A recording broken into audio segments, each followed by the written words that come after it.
Hello everyone, my self Ajay Kumar.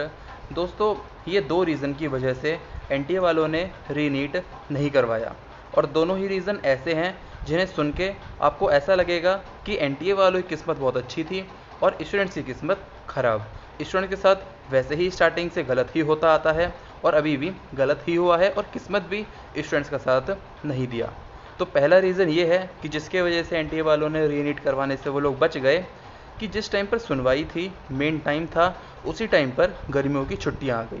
अगर गर्मियों की छुट्टियां अभी नहीं होती तो सुप्रीम कोर्ट को इस केस की सुनवाई अभी करनी पड़ती, जिसकी वजह से कोई ना कोई रिज़ल्ट, फाइनल रिज़ल्ट अभी निकल जाता। अभी क्या है, इस केस पे स्टे लगा दिया गया है। अब जो सुनवाई होगी वो होगी जुलाई में और रिज़ल्ट अपने टाइम पर आ जाएगा। अगर गर्मियों की छुट्टी नहीं होती तो ये सुनवाई अभी होती अपनी प्रक्रिया में और जो भी रिज़ल्ट होता वो अभी आ जाता और बच्चे भी उससे संतुष्ट हो जाते। और हो सकता है कि जो रिज़ल्ट होता वो बच्चों के फेवर में भी आ सकता था।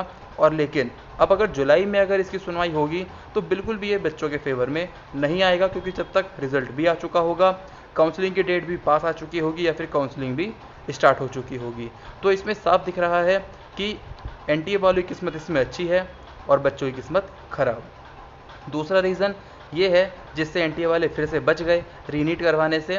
दोस्तों, 2015 में रीनीट हुआ था, फेज़ 1 में हुआ था और फेज़ 2 में। 2016 में भी ऐसे ही हुआ था और दोनों साल में जब पेपर लीक हुआ तो वो हुआ था मास लीक, यानी कि एक बड़ी पॉपुलेशन में पेपर लीक हुआ था, जिसकी वजह से जो भी एजेंसी थी उस टाइम पे उनको रीनीट करवाना पड़ा।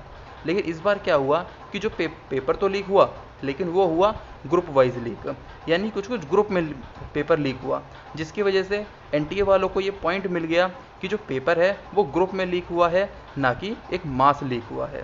लेकिन अब बच्चों को इसमें डर ये है कि एक या दो ग्रुप तो चलो पकड़े गए, पर ऐसे ना जाने इंडिया में कितने सारे ग्रुप होंगे जिनमें पेपर लीक हुआ और उनके नंबर अच्छे आएंगे, जिसकी वजह से कट ऑफ ऊपर चली जाएगी और जिसको सीट मिलनी चाहिए थी उसको नहीं मिलेगी।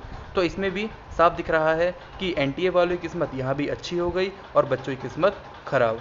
दोस्तों, आपका क्या कहना है इन दोनों पॉइंट्स के बारे में? कमेंट्स में ज़रूर बताना।